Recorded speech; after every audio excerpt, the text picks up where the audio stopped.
So today, got the 16 horse Briggs. Gonna swap into this 65 Simplicity 101 Landlord. This tractor originally had high, low, and hydro lift headlights, fully optioned out. Summer, winter cab on it too. Eventually, gonna put everything back on here, but for those who don't know me personally, there's a long backstory to this tractor. I will explain at a later date, but for now, just 16 horse gonna be stuff in there. Got to do fuel lines, rewire the whole tractor, hook up the drive shaft. All that is pretty simple. And also might look a little different. Here's the tractor. I made the video on Predator swapping. Still going strong somehow. Got it. This is just some of my collection, by the way. 69 or 68 Alice Chalmers B208 Super. My show queen right here. 68 B207 Alice. Main workhorse, first ever Simplicity. That got me into everything I have now. 64, early 64. I have the correct steering wheel for it. Just black matches a lot better.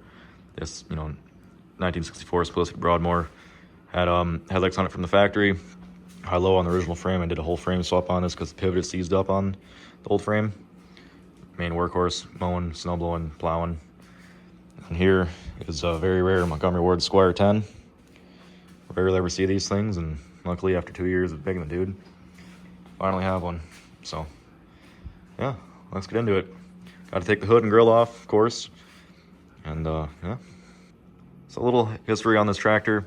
My buddy about an hour away had it. He got it from his cousin, and his grandfather bought it new.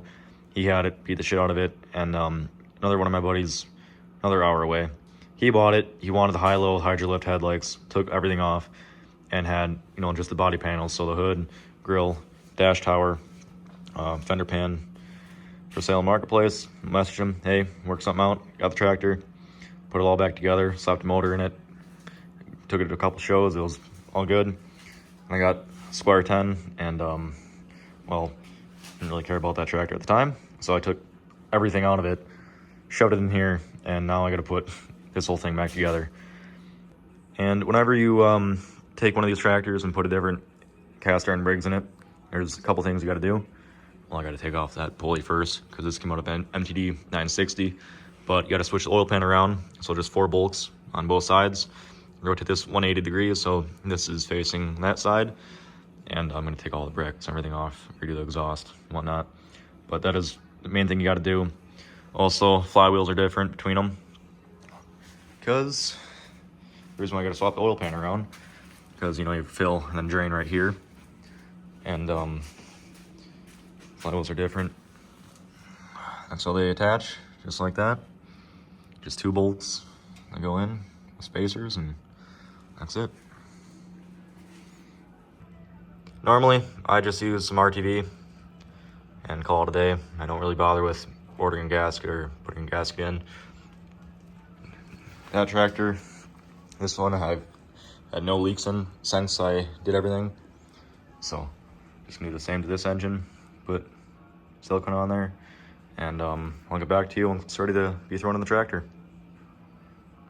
And with an engine that's been sitting a while, you have a mouse nest in the shroud, and normally I take the shroud off, but there's a aluminum plate right here for the starter gen belt that normally rusts the shaft, and normally break this. I don't have any spares on hand, so I'm not gonna bother with that. I'm just gonna vacuum out all this stuff and call it a day. Let everything is all on, just gonna wait for RTV to tack up, slap everything back together, and I'll come back to you when it's ready to be put in the tractor. Now that that is all sealed up, switched around, a little tip for you guys. So this engine bolt right there, this side of the frame, the driver's side, here is the proper bolt you need. You can just take a regular bolt, cut off the head, tack weld this piece onto it, just a piece of square. So that goes right there, and it stops that bolt from turning right there. So that way you don't have to reach your wrench in here, and it is not a fun time. I've messed it up a time or two. So either if your tractor still has original motor, you need this piece for that bolt right there. If not, you can easily make your own. But yeah, engine is in, and you gotta hook up the drive shaft first. When I put this tractor together, I set the drive shaft way too far back, so I've had a couple more spacers in between drive shaft and the engine. But hook up the drive shaft and then you can bolt the engine down. Probably see what I'm talking about by putting that in right there. It's not fun to get a wrench in there if you accidentally just put a regular bolt in there. So yeah, now time to bolt it up and then start wiring everything. I will show you guys wiring diagrams and everything else when the time comes. And also got to put a belt on first. Can't forget that. Went to go put the grill on and it won't fit because I forgot. 16 horse sinker balance, got to clear the grill a little bit, clearance it. So I'm going to take the grill mesh out and just take out right about to that middle hole right there with a end grinder and flap disc. And should be ready to put the grill on and start to do wiring. Got the grill in with this 16 horse, had to massage the grill a little bit to get it to fit, which I do not like doing, but it's better than hacking it up. And put the hood back on. And debating if I put the stack on here or just put a generic muffler on it. But next clip will be me showing you guys how to tear apart and clean these Updraft Briggs carbs. So Updraft Briggs carb, you got 4 bolts, hold on to the top half of the carb. Got your main jet right here, already took that out. And you gotta take off the emulsion tube, take that out before you can get the top half out. So there's a proper screwdriver you can buy, take this out. I made my own. Okay, now it looks out. Take your time with this. Do not rush it so you don't mess something up. And just make sure you can see through all the holes in here. There's nothing down here, and I'll show you guys a little trick when I put everything back together. How to seat these correctly so that way, you know, your carb doesn't leak. Because it's very notorious for these carbs to leak. So, yeah. Just wiggle jiggle this out. Make sure you don't destroy the gasket. Keep on intact. This one's actually pretty clean. So, just gonna clean it out with some brake clean. And put everything back together, and I'll come back when this is ready to be put back in here. One more thing. When tuning these carbs, factory settings, here's your idle mixture, here's your main mixture. It's on the tractor 6 like this.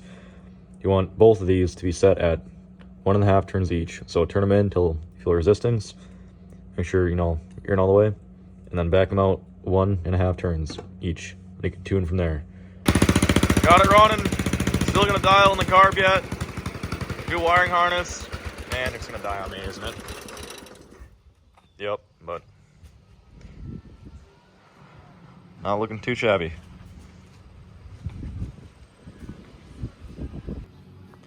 So if you have troubles shifting your tractor, when we get back and forth, all I have to do is take a green Scotch-Brite pad, go over front and rear, the shift linkage, and then lube it up with WD-40. There's also a spot up here. I'll lube that up as well. It'll make shifting a whole lot easier.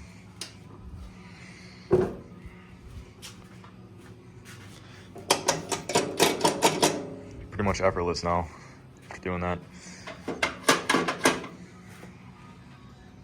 Now tackle wiring. Already got the fuel line ran, carb all dialed in. So also got to hook up throttle cable. I have a spare Parks engine to get that linkage off it yet, and then put everything back together. Starting to rewire the tractor now. And if anyone needs the wiring diagram, here you go.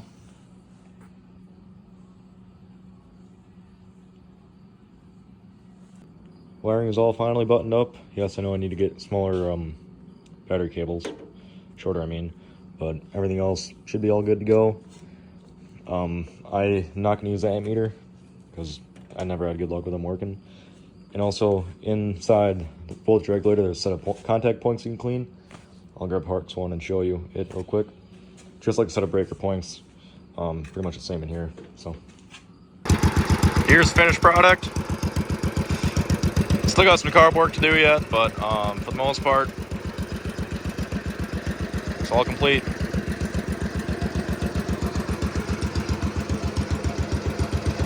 New drive belt on it as well, clean up the dash. Still got to clean up the rest of the tractor because it looks like crap.